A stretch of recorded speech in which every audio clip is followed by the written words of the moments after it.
Okay, again, I apologize to anyone who's new, who wasn't here the past 2 weeks. This is the third part of a series, and hopefully we're going to finish it. And it's not directly about the Parsha, at least this Parsha, and it's not even directly about Tisha B'Av. And I have a general opinion that I don't want to get Tisha B'Av'd out. I mean, I speak about Tisha B'Av in a million different places. I'm not going to talk about it now. But it is an aspect of the Beis HaMikdash, and that is the Korbanos. And we were looking at the structure of the Mussaf offerings. And just to review the central point just for 2 minutes, and then I'll go on to something new. The end of Parshas Pinchas goes over the idea of the daily offering that was brought twice a day. That's called the Korban Tammuz. And then we have special offerings that are brought on Shabbos and holidays and Rosh Chodesh that are called the Mussaf offerings. And the Mussaf offerings are primarily burnt offerings, meaning to say they are totally consumed on the altar. But in addition, the Musafim also have a sin offering, which is brought as an atonement. But it's interesting, a burnt offering is totally burnt. There's nothing that's eaten. A sin offering, there are portions. Part of the animal is burnt, and part of the meat of the animal is eaten by the Kohanim. It's interesting. You might have thought that maybe a sin offering should be given totally to God. In point of fact, a Korban Chatas is partially eaten by the Kohanim. So the basic structure of the Mussaf of the Yomim Tovim is the famous 217. And again, just to remind you, 2 bulls, 1 ram, a ram is an adult male sheep, and 7 young lambs, 217. And all of them are olos, they are burnt offerings. In addition, there was a goat that was a chatas, that was a sin offering.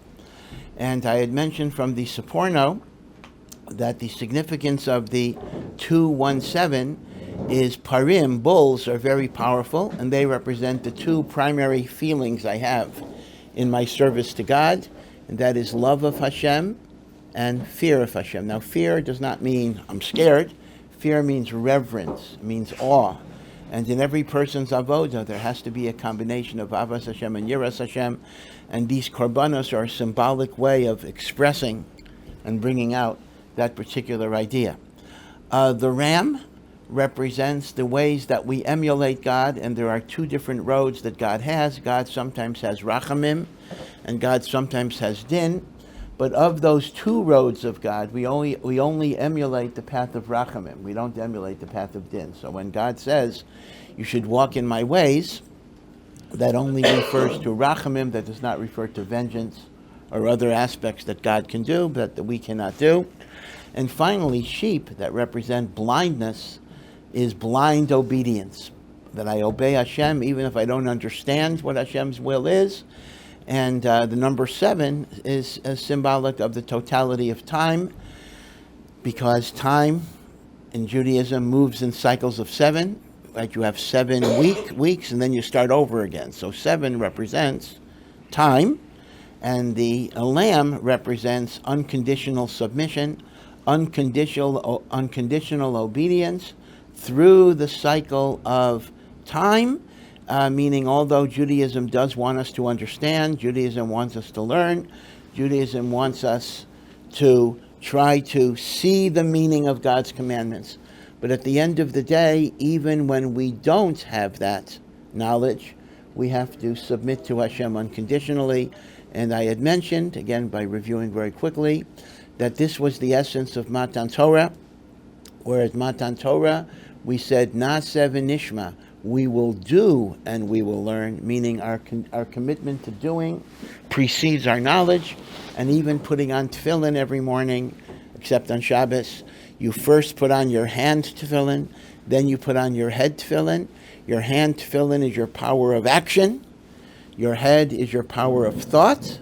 What do you do first? I commit myself to action, even though I don't fully understand, meaning first is my action, then is my understanding. Naseh v'nishma. Every time you put on your tefillin, you are re-experiencing, you are reenacting the Kabbalah Satorah of the Jewish people. Naseh v'nishma. And that's why putting on the hand tefillin is so important, that In fact, it's doraisa that you have to follow the order of hand and then head. Now, as an aside, if God forbid a person doesn't have arms, you can put on the head tefillin without the hand tefillin, if that would be the situation. As far as I know, there's no halacha about putting on the hand tefillin if you don't have a head, but that's a separate issue. Okay, that's a less likely scenario. Say again? So reform can work tefillin too. Some who? Reform. Can a reformed Jew wear? Oh, okay. I hear you. Okay, alrighty. Yeah. I put on the left tefillin. If I had no left arm, I would put on the right. Yeah. Then you would. That's correct. Okay. So now I just want to focus on the exceptions to the rule because they're also very, very interesting. So the normal pattern of the Mussaf is a 2-1-7. However, there are times in which we have a different pattern, and I'm first going to mention 3 holidays that together deviate from the norm. We have Rosh Hashanah, we have Yom Kippur, and we have Shemini Atzeres. Now, Shemini Atzeres is, well, we might call it the 8th day of Sukkot, but it's not really the 8th day of Sukkot. Shemini Atzeres is a separate holiday that happens to be after the 7 days of Sukkot. There's a holiday called Shemini Atzeres. In Chutz La'aretz, like all holidays, it's a 2-day holiday. So the first day is called Shemini Atzeres. The second day is called Simchas Torah.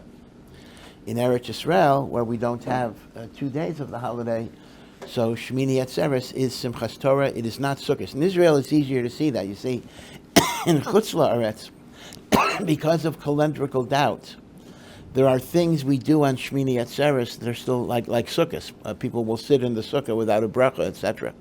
So, although you don't take a lulav and esrog. So you might be a little confused and look at Shemini Atzeres like it's Sukkot. In Israel, it's absolutely very, very clear. We do not sit in the sukkah on Shemini Atzeres. It is a separate holiday. Now, on Rosh Hashanah, on Yom Kippur, and on Shemini Atzeres, instead of a 2-1-7, it actually is a 1-1-7. Now, this is strange. You would figure Rosh Hashanah Yom Kippur would be more important, but no. 1-1-7, meaning what? One bull, one ram, 7 sheep. 1-1-7. On Rosh Hashanah, on Yom Kippur, on Shemini Atzeres. Now, 2 points here. First of all, do keep in mind that Rosh Hashanah is also a Rosh Chodesh. Because Rosh Hashanah, the beginning of the year, is Rosh Chodesh of Tishrei. So in fact, you actually do bring the Rosh Chodesh Mussaf along with the special Rosh Hashanah Mussaf. So you will bring on Rosh Hashanah a 2-1-7 because of Rosh Chodesh, but then you bring a 1-1-7, 1 bull, 1 ram, 7 lambs, in honor of Rosh Hashanah. That's one thing to keep in mind. With respect to Yom Kippur, you have a similar type of issue. Yom Kippur has many, many additional offerings about going into the Holy of Holies and everything else. So there'll be a lot of other korbanos besides the Mussaf offering. But the Mussaf offering is a 1-1-7.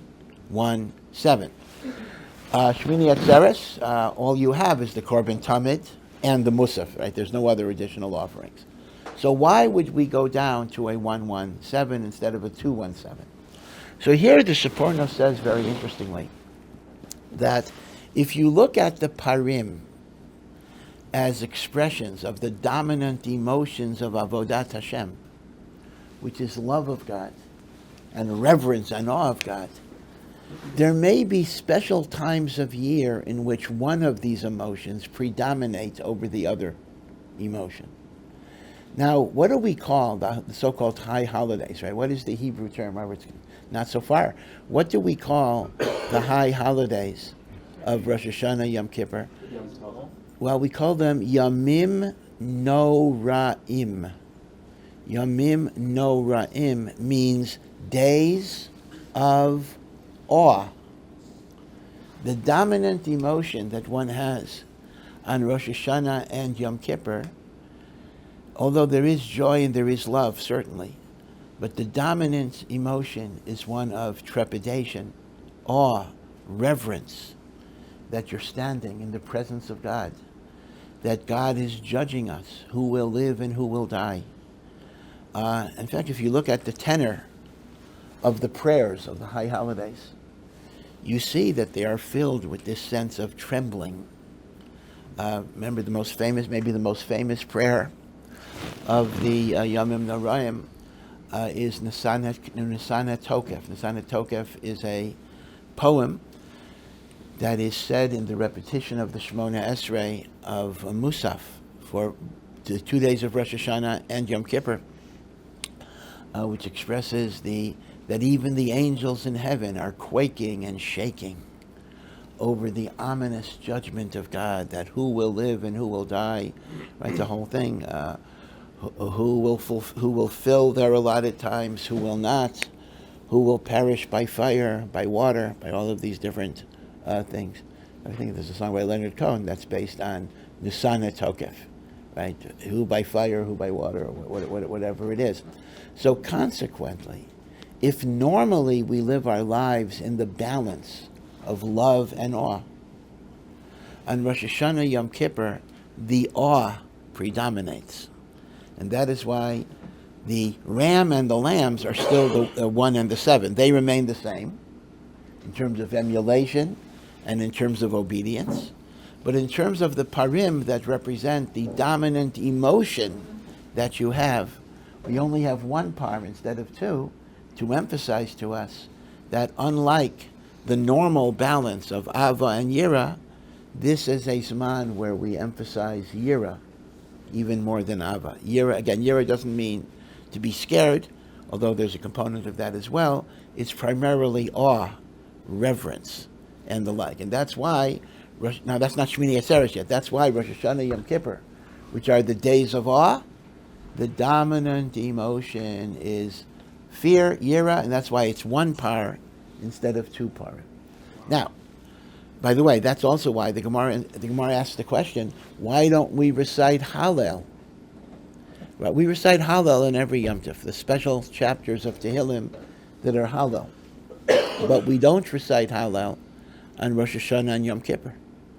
And the Gemara's answer is, it's inappropriate to have this unrestrained joy. Hallel is the unrestrained simcha of singing to God. And Sifrei Chaim v'Sifrei Mesim, the books of the living and the books of the dead, are open before God. It is not the time to kind of have Hallel. Sukkot we have Hallel. Chanukah we have Hallel. Not Rosh Hashanah Yom Kippur. Now this explains why the parim go to 1 on Rosh Hashanah Yom Kippur. What about Shmini Atzeres? Shmini Atzeres is also 1 bull, right? 117. So here the Seporno says it's exactly the opposite. If indeed the 2 parim represent love of God and fear of God, and they're normally in balance, and on Rosh Hashanah and Yom Kippur, the fear becomes dominant, Shemini Atzeres, that is the culmination of Sukkot, that is the season of unrestrained joy, Simchas Torah, the dominant emotion is going to be love. So it's 1. So yeah, it's 1 bull for Rosh Hashanah Yom Kippur and 1 bull for Shmini Atzeres, but for opposite reasons. Rosh Hashanah Yom Kippur, the 1 bull represents Yiras Hashem. And on Shmini Atzeres, it is Avas Hashem. By the way, this explains something about the Jewish liturgy. And again, we're not necessarily, in yeshivas, we're not so sophisticated about the nuances of Jewish liturgy because, guys daven for the Amud, and what they know, what they don't know, they don't know. But if one really knows, I don't mean to be a fancy chazan, but if one really understands the history of Jewish nusach, it's called Jewish liturgy, and how a chazan is supposed to, right? We know that if you know what you're doing, the nigun that you use for Shabbos Mussaf is not the same as the nigun that you use for Yom Tov Mussaf. And the nigun that you use for Yom Tov Mussaf is not the same as Rosh Hashanah Yom Kippur. The nusach is different. The tune is different. And in fact, whatever. Again, a lot of people don't notice, but those who notice get very pained by it. I knew a very, very well-known chazan who was Sherwood Goffin. Zichrono Levrach is not alive anymore, And he was so into every little detail, like he could tell the difference between, like the Kaddish, the way you're supposed to sing Kaddish, Erev Rosh Chodesh, the Rosh Chodesh, like all of these differences that he was aware of. So you may know that part of the nigun for the Shmini Atzeres davening and Simchas Torah davening picks up some of the somber nigunim of Rosh Hashanah Yom Kippur. It gets stuck in there at various points. And it's a little strange. Simchas Torah is such a happy, joyous day. So why are you incorporating things from Yom Kippur and the like? So some say it's parody, that on the very happy day we become somber like Yom Kippur, etc. But others say no. It's a remez that the korbanos of Shmini Atzeres are the same korbanos as Yom Kippur, the 117. And to show that there is a commonality, albeit for a different reason, the nigun of Yom Kippur gets in. By the way, I don't want to overemphasize this point, because Yom Kippur is actually a very joyous day too. The Mishnah says there is no day in the calendar that's as happy as Yom Kippur. I mean, this is the day that God forgives sins. What could be better than that? But it's a happiness that is expressed by a certain seriousness. So there is, of course, a great, great joy, but we have to be cognizant that these are days of judgment, days of din. Shmini Atzeres is the day of unrestrained rejoicing, and therefore the one bull represents Avas Hashem rather than Yiras Hashem. Yeah. Why did we say Hallel? Why did we say Hallel right when the destruction of this and started happening a few days ago? We started saying Hallel. If it was happening, why did we celebrate something? Yes. So obviously we're not saying Hallel over the destruction of the Beis HaMikdash. We're saying Hallel because it's Rosh Chodesh, and the concept is that every Rosh Chodesh we say Hallel, right? So the concept is that we don't allow sadness to take away joy when it's supposed to exist. And Rosh Chodesh is a time of renewal. By the way, the whole month is very interesting. The name of this month is, of course, Av. And Av also means father. Like your Abba, your father. And we say that in this month, God is like our father. He cries with us, he mourns with us. I mean, let's imagine a son lost, God forbid. A person lost a child, a person lost his wife, but his parents are still alive. So dad will kind of come over and try to comfort. So God is our Father this month. He's here to comfort us in this month. And that's why the full name of the month, as you know, is not just Av, but it's Menachem Av. In fact, they announced last Shabbos when they benched for Rosh Chodesh, they said Menachem Av. Now what does Menachem mean? Comfort. The Father will comfort you. The Father comforts you. So that's something to think about in the month of Av.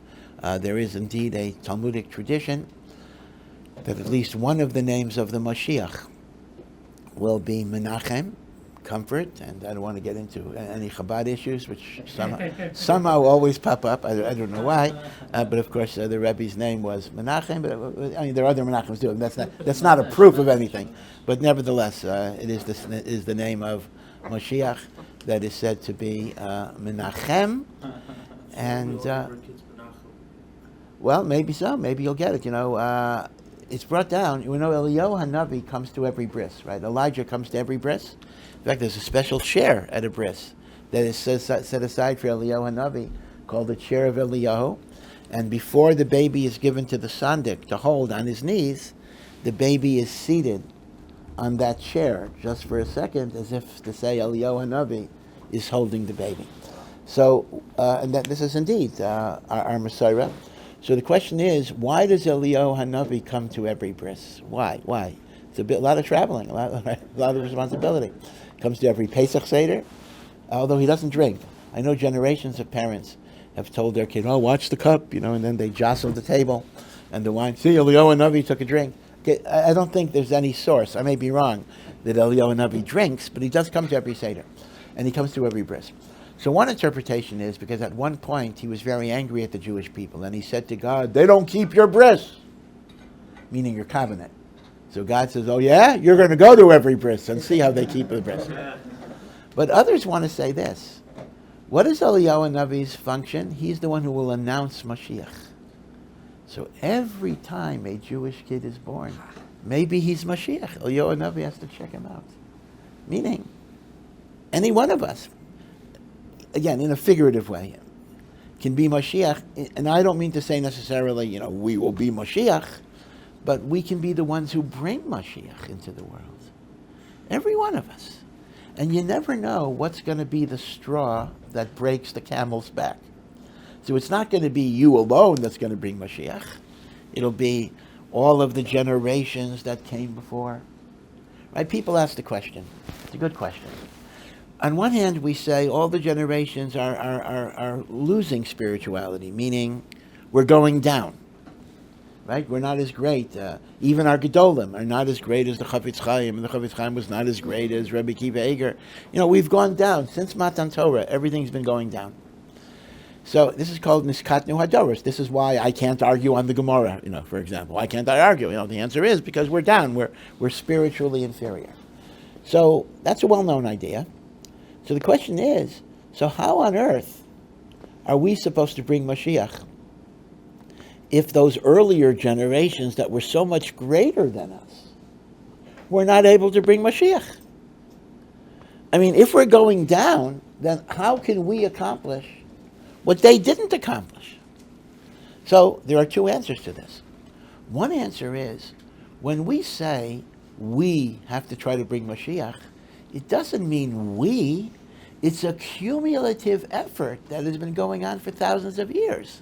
So let's imagine that we have to surmount a wall, right? To get Mashiach, we have to go over a wall. The wall is, 10,000, feet high. And so it could be the previous generations have built ramps or whatever it is that already go up 9,980. So they haven't brought Mashiach because they didn't get to the top. We have to get to the top, but we're standing on what they did. So we don't have to start from zero. We're starting all the way up there, and we got to finish the job. So it's not a question that we're greater than them, that we're going to bring Mashiach. We will finish a job that's been going on for thousands and thousands of years. So the bringing of Mashiach is a cumulative effort of all of Klal Yisrael, all of the mitzvahs that were done. That's answer number one to that question. Answer number two to that question is the Chafetz Chaim says that God evaluates us with a handicapping. The interesting thing is, precisely because we are spiritually inferior, a mitzvah that we do may actually count much more. Meaning, let's imagine two people. One person was raised in a frum home, and one person knows the halachos very well, and he keeps Shabbos properly. And another person is really struggling, really struggling. Doesn't have family support, doesn't really have knowledge, doesn't have access to rabbis, but he tries to do the absolute best that he can, even though it may not be totally right. So objectively, we look at the first guy, and hey, the first guy is keeping Shabbos 100%, and the second guy, is only doing a 75% job, so that's good, but that's obviously not as good as the guy that's doing it 100%. But you see, that's not the way God necessarily judges people. When God is assessing our performance, He's not only looking at what we did objectively, He's looking at what we did based on our life circumstances, based on our hardship, based on the tensions that we have. So it's a weighing process, a handicapping process that only Hashem knows exactly how to evaluate. But it may very well be that the 70% guy has given God a better Shabbos, so to speak, than the 100% guy. Or another example, let's imagine you have two people in learning. So one person is a real genius. He can learn 100 blot of Gemara a day. 100 blot, I mean, that's amazing. That means he could finish all of Shas every month. Wow. And he decides that he's so far ahead of everybody else, he will only learn 50 blot of Gemara a day. Now that's amazing too. 50 blot of Gemara a day. And then you have another guy, like most of us, we struggle to do relatively little.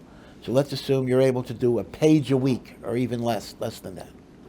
So we have two guys. They're sitting in the same yeshiva. One guy is going through 50 blot a day, and the other guy is going through a blot in 50 days, or one blot a week, or whatever it would be. So we look at these two people, and we see the guy that's doing 50 blots and saying, what a genius, he's accomplishing so much. And the other guy will say, well, listen, he tries hard, but obviously, he can't compare to this guy. Well, in God's cheshbon, it's exactly the opposite. Because the guy that's doing 50 blot is only giving God 50% of what he could do. He could have done 100. He's doing 50. So what's he doing? He's resting on his laurels saying, hey, God, 50 is more than enough. Listen, nobody else is even doing close. I'm doing 50. Don't bother me. But God says, he only cares about serving me up to 50% of his ability.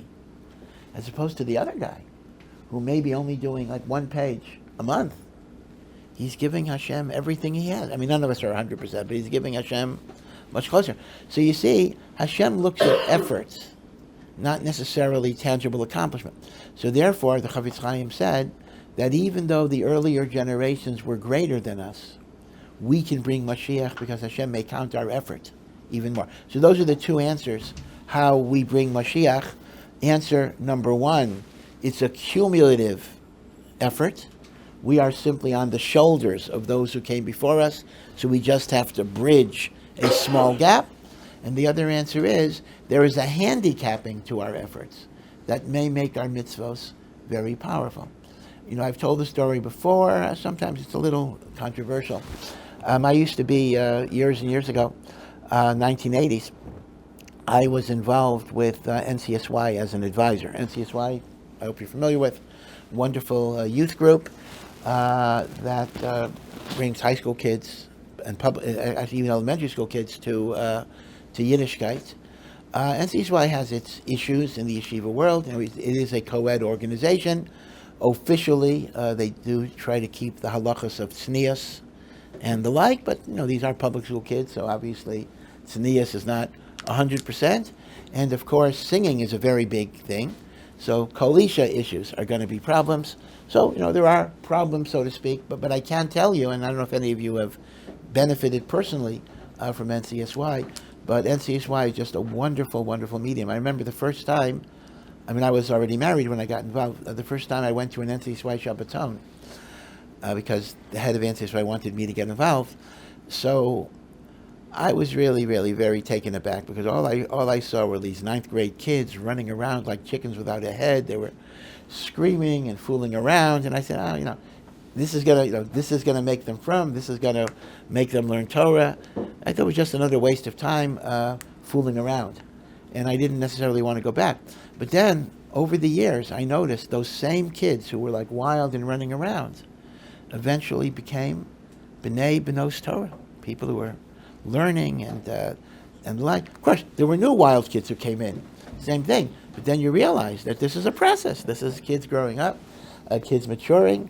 Baruch Hashem, even when they matured, they didn't lose their sense of fun, but it was a little bit more refined, a little bit more dignified.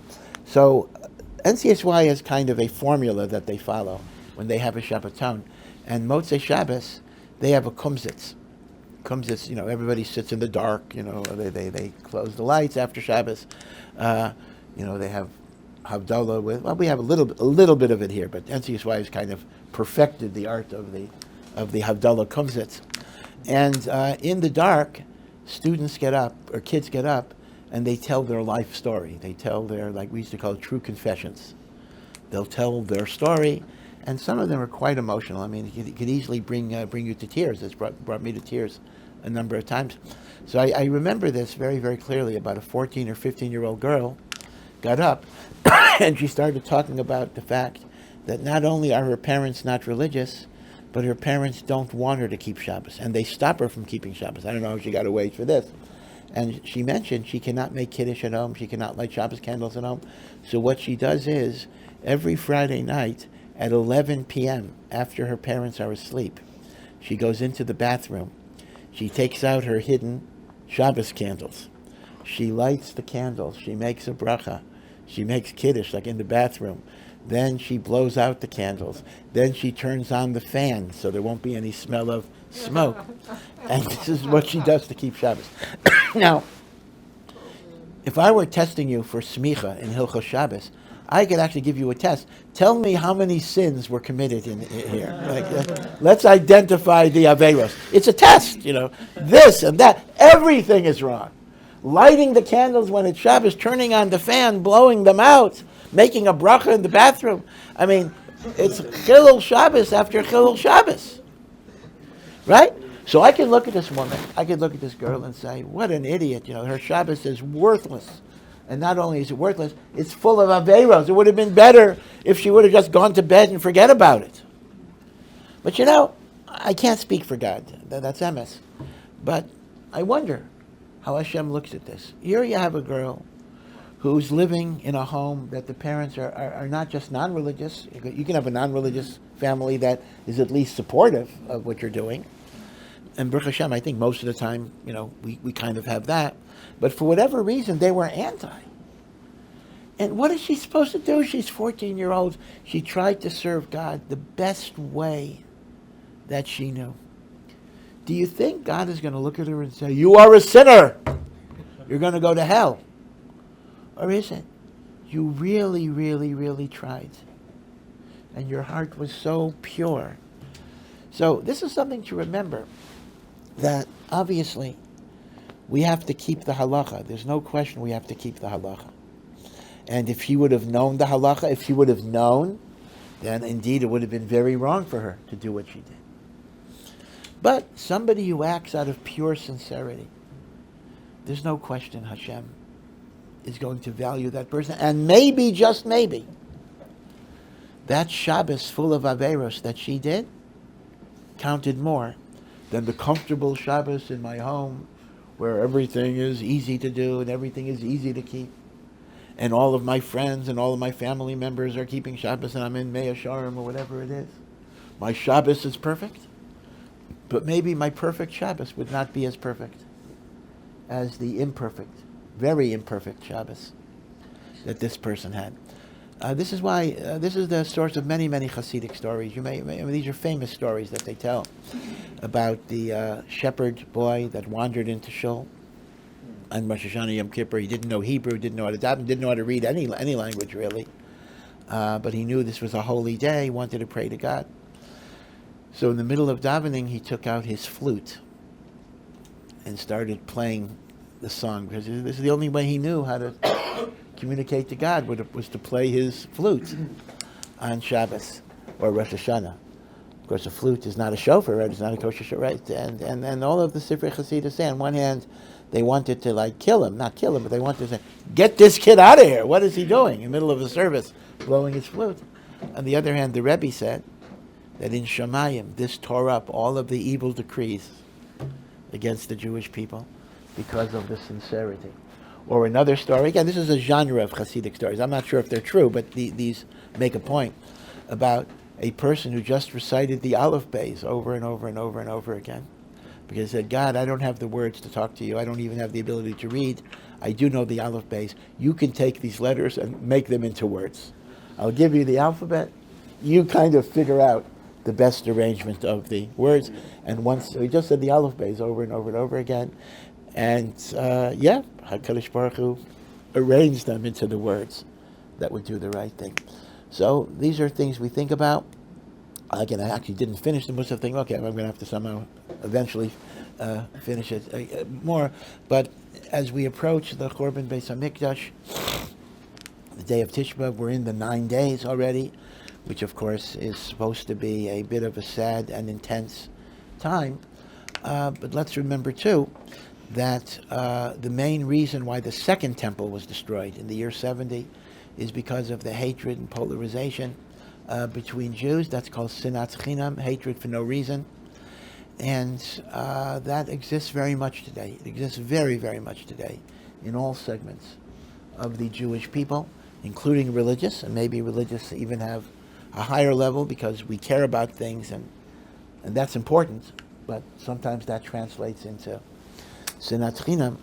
And all of the commentaries tell us that if we want to rebuild the Beis HaMikdash, we have to rectify the sin that caused the Korban Beis HaMikdash.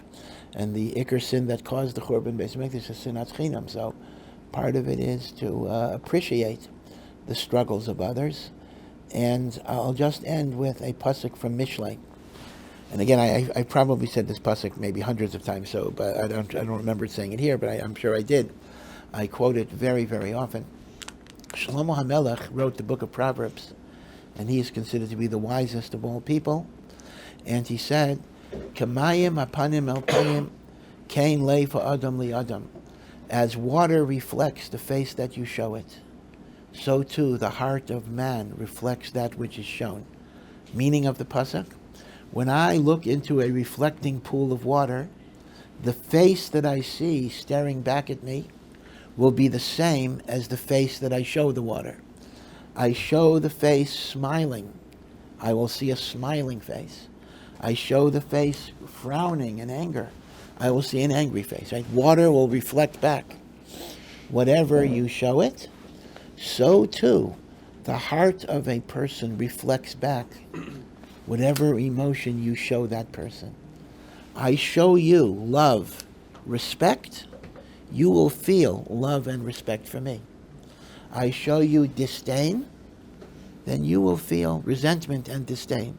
You will be a mirror, giving back to me what it is I show to you.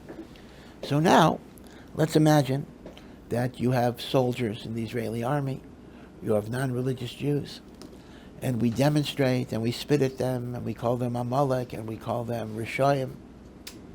Okay, how are they going to feel? I'm just plugging this into the verse. How are they going to feel about us? They're going to feel the same way about us. We show them appreciation. We show them respect. Even if we believe the ideology is wrong. But we don't question sincerity. I can still look at a person and say, or think, the person's totally wrong. But I can still respect that they want to do the right thing. Then they're going to feel the same about us. Now the problem in Israel, the Middle East really, it's not even a religious problem necessarily, it's just a cultural problem, is that the way we view people who differ with us is they're either idiots or evil. So you say something I think is wrong, instead of my saying, you have a point, but did you consider this? We say, you're just an idiot. So the circle never ends. I say, you're an idiot, you say, I'm an idiot. And we keep on going and going and going and going. And we exchange idiot accusations till they escalate into Rishoyim accusations, Amalek accusations, Apikorsis accusations. Over and over and over again. Nobody ever breaks the cycle by saying, you have a good point, and I see where you're coming from, but do you understand this aspect? And you'll find that your points will be much better understood by being open. For example, let's assume I believe that yeshiva students shouldn't serve in the army because we need Talmud Torah, the army, right? So let's assume I'm absolutely against compulsory military service. Does that mean I shouldn't appreciate a soldier? Does that mean I should spit at a soldier? Does that mean I can't be grateful to Chayolim for what they do for the Jewish people in the state of Israel? I could be absolutely against the draft. Again, that might be the position of most of the Torah world. That doesn't mean I can't appreciate the sacrifices of those who are serving. Okay? And that's why it's a very bad thing, frankly, when the opposition to the draft, which is a principled opposition, turns into denigrating soldiers, religious or not religious. One has nothing to do with the other. In fact, there were cases where a soldier was coming to a shul to daven mincha. And, people surrounded him like he was an enemy, like a terrorist coming in. Again, these are isolated cases. I don't want to say these are common cases, but they happen. And this comes from a very misplaced idea of not having a hakaras hatov to individuals because you oppose their philosophy or you oppose their particular movement. And so the point basically is that if you want to be loved, respected, legitimated, you want your philosophy to be understood, you have to try to understand the other. And then their heart will open up. Now, sometimes a religious Jew says, well, why do I have to be the first one? Let them love me and then I'll love them. Why do I have to love them so they'll love me? Let them love me first. The answer is, somebody has to be the adult in the room. And if you're a Torah Jew with Torah values, you got to make the first move. That's exactly right. You got to make the first move and then see where it takes you. You don't have the right to say, let them go first. I mean, this is what many marriages have this problem. The marriage therapist says, you got to show your spouse love to bring out love from her, or vice versa. And he says, well, let her show me love first. Okay. But, you got the job. You have the responsibility. You can't say, let somebody else do it. So, B'ezras Hashem, even as late as right now, the Beis HaMikdash can still be rebuilt. There may not be a Tisha B'Av fast this year. It'll be a Yom Tov. It'll be a holiday, not just no fast. A real Yom Tov, Beis HaMikdash. But if, chas v'shalom, we still do have to fast even this year, through our fasting, through our yearning, through our mourning, through our commitment to Avat Yisrael and Hashem's Torah generally, may this indeed be the very, very last Tisha B'Av that we will ever observe as a fast. They tell the story about a rabbi that every single year he would go to a bookstore and buy a book of Kinos, the book of Lamentations. Every year he'd buy a book of Lamentations. So the bookstore owner said to him, and listen, I'm happy to sell you a book, but why do you buy the same book every year? I mean, you bought the same book last year and the year before that. So the rabbi said, do you think I keep the book? Every Tisha B'Av, I believe with Emunah Shalema, this is the last time I'm going to use this book. So right after Tisha B'Av, I put my Kinos in Shemus. Nebuch, if the next year we're still going to fast, I got to buy a new one. But I'm not going to keep it from year to year because I absolutely believe I'm not going to use it again. Well, halvai that we should have that type of emunah, and indeed, maybe in the zchus of that emunah, it'll become the last Tisha B'Av. So be well, have a good Shabbos. Thank you for listening to this Ohr Somayach production. To find out more and to partner in our mission, please visit ohr.edu.